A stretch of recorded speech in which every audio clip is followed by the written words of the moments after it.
Welcome to the Central School of English Stage 7 video series. When we use the word eventually to speak about the future, we are speaking about something that we know is going to happen.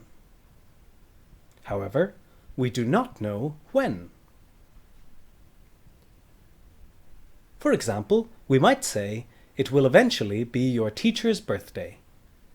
In this sentence, we use the word eventually because we know that the teacher will celebrate his or her birthday sometime in the future.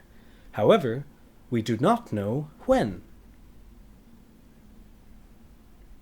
When we use the word eventually to speak about the future, we use the structure will plus eventually plus the infinitive of a main verb.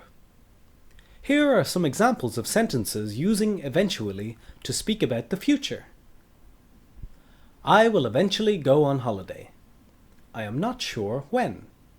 Jane will eventually be promoted at work. Marco will eventually speak fluent English. The earth will eventually run out of oil. I will eventually return to my home country to live.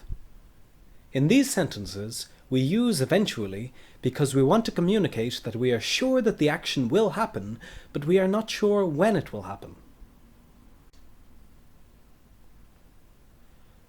When we are speaking about the past, the word eventually means in the end or after all that. For example, yesterday Mark walked for 2 hours and he eventually arrived home at 11 p.m. When we use the word eventually to speak about the past, we use the structure eventually plus main verb. Here are some examples of eventually to speak about the past. After 3 hours in the oven, the bread eventually cooked.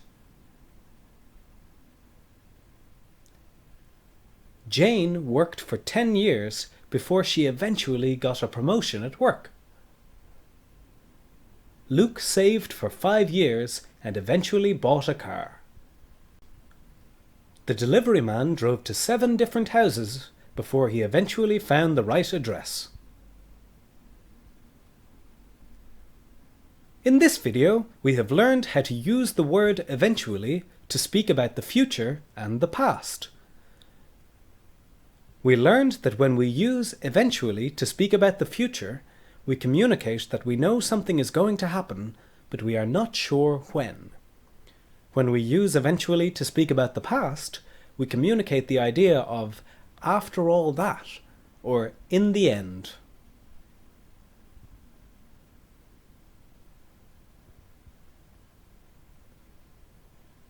This video was brought to you by the Central School of English, an English school in Dublin. For more lessons, visit centralschool.ie.